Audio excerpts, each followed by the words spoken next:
Hi, I'm Matt Sinclair. I wanted to talk to you today about an announcement last year about a new Warhammer TV series, which apparently is being worked up between Amazon Studios, Games Workshop, the company that owns the Warhammer franchise, and Henry Cavill, star of Superman, The Witcher, and apparently this new series. I think it's a really interesting example of how media franchises grow and develop. And I think that there are some interesting little case studies that give a sense of how it might play out. So we'll talk through that now. I just want to start though because I'm conscious uh, not everyone watching this will know what Warhammer is. So just to sort of start off, it's a miniature war game from a UK company called Games Workshop, based up near Nottingham. It's been around for a long time. The relevant bit here, the Warhammer 40,000, 40K as it's known, the sci-fi bit, started out as a miniature war game in the 1980s. So hobbyists build, paint, and play games with models. Like this one from 1989, a space ogre called an Ogrin. Um, and it's fair to say, though, that it has built out as a media franchise since then. So by miniature war game standards, it's massive. By media franchise standards, it's pretty tiny, but it has spawned a huge, library of books, a load of successful video games, plenty else, including some pretty impressive fan animations, which are now on a direct-to-consumer video platform from Games Workshop, which is probably the closest to an existing TV series, but obviously nothing like the length and scale of what's being considered here. So that's Warhammer. And in terms of what was announced, um, they announced plans with Amazon for a TV series, maybe even a cinematic universe like Marvel. The announcement from Games Workshop is on the left, and Henry Cavill, who quite famously is a fan of Warhammer, and particularly Warhammer 40K, is part of the project. And I think an interesting question to ask is, if this TV series came out, what would it mean for Warhammer? Because I think exploring that question tells us something about how new media products have an impact in the world and how they play out through franchises and through these media ecosystems. So I think a really good case study here is The Witcher. Um, you know, Also got Henry Cavill involved, um, but crucially, while it has been a TV series, it was already a really big deal. It was a set of novels by a Polish author, which I think is part of why the world is so distinctive. It's different to the normal kind of Tolkien types that you'll often get in British or American fantasy settings.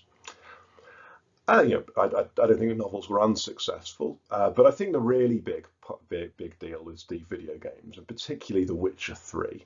Now, this is widely understood to be one of the greatest games of all time. So PC Gamer, it's out on PC and all the major consoles, but PC Gamer calling it the ninth greatest game of all time, and a huge and enduring success for the studio CD Projekt Red that made it.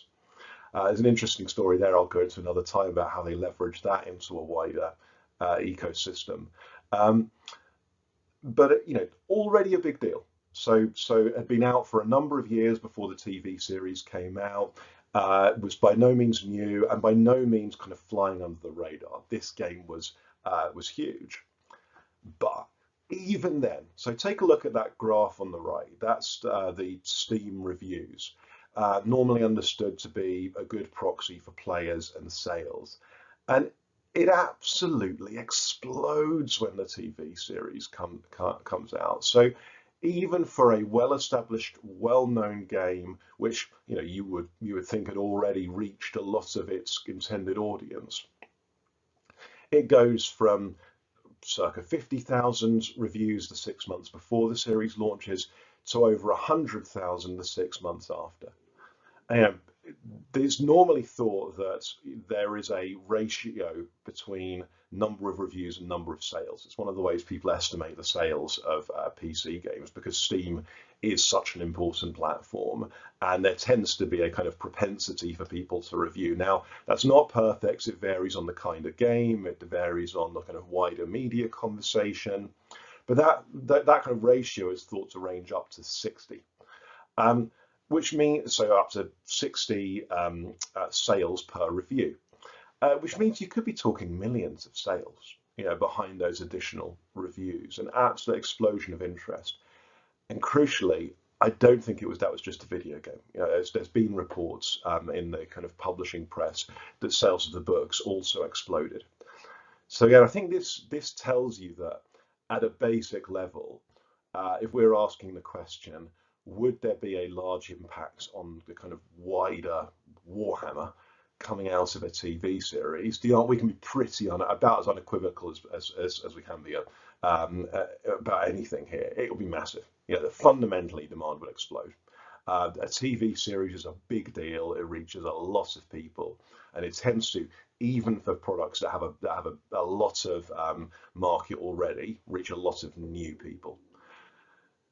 So, with that in mind, are there any obstacles that Warhammer might face? Well, I think there's a few. But I mean, the first obviously is, will a TV series happen at all? Simple answer, I don't know. There's all sorts of obstacles that can come up between this kind of announcement and an actual TV series hitting the screens. And, I'm not the person to ask about whether it'll make it there. I think the second is, would it succeed? Clearly a hit TV series is going to have a bigger impact on sales than a TV series that flops. Now, I don't know. Again, and clearly, if there's no TV series can succeed, TV series can fail. Some of the concerns I've seen floating around I don't find super convincing. So firstly, will a board game translate to TV? I think the simple answer is, people have done that already for Warhammer. As I mentioned earlier, there are a load of novels, there is a load of other media. I think the IP is pretty durable. It's been around for a long time, and it is actually more fleshed out than some of the better known sci-fi franchises. There's just fundamentally been an awful lot of material put out there about Warhammer by Games Workshop over the years, and a load of novelists have had to do that job of turning a board game into a plausible fictional world. Sometimes they've succeeded, sometimes they've failed. But there's no need to start from scratch for a TV series. The second question is it too dark? So Pokemon's interesting because Pokemon is the £1,000 gorilla of media franchises. It's not Marvel, it's not Star Wars, it's not Mickey Mouse. Like, Pikachu owns them all. By far by the best estimates I've seen, by far the largest media franchise out there. And obviously, 40k is kind of the other end of the spectrum in terms of cute and cuddly versus grim dark. But I don't actually think that's too much of an obstacle. Maybe it's an obstacle to getting true Pikachu level cut through. But most people get into Warhammer as teenagers. I think there's been a trend recently of people returning as adults. And so, if 12-year-olds can get into Warhammer now, I don't think there's any real reason they can't get into a TV series. That will just be choices for producers. I think perhaps the more interesting challenge is that, can Games Workshop respond to the demand that this kind of thing would create? You've got to remember, of course, The Witcher 3 is a video game, largely, and delivered largely these days digitally. You can provide essentially infinite copies if people want more. Games Workshop goods are made in factories, I believe, near Nottingham again. They can't expand like that, and from what I've seen, there are some signs their systems are already creaking under their existing growth. Obviously, that's a question for their corporate strategy and operations. They can plan for this. But I think that might, short of, will the TV series happen at all, be the biggest question over whether they can translate that into enduring success. I think they have done it in the past. There was a Lord of the Rings game they made back when the movies were at their peak, still going, that I think introduced a lot of people to this kind of game. But it's not a trivial challenge for them. And then, finally, where are the limits? As I said, Pokemon is the corner solution. By an estimate on Wikipedia that I think has been done pretty carefully, They put that at nearly $80 billion of revenue. So that's your corner solution. It's not going to get that big, but there's no reason to think Warhammer, I think, can't get truly big.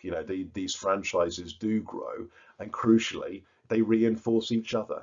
The game provides a kind of starting point for the TV series. The TV series drives sales of the books and the games, which it all kind of, these are ecosystems, and there's a lot of positive feedback loops.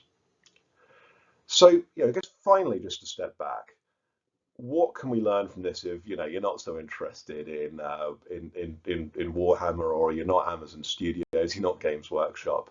What does this matter for you? I think it's a good example of why I think sometimes when we think about the impacts of creative industries and businesses, we focus a bit too much on supply chains.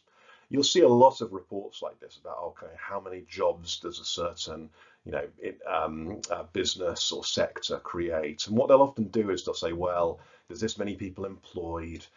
They pay this much to suppliers who employ this many people. There's this much involved in distribution, all that kind of thing.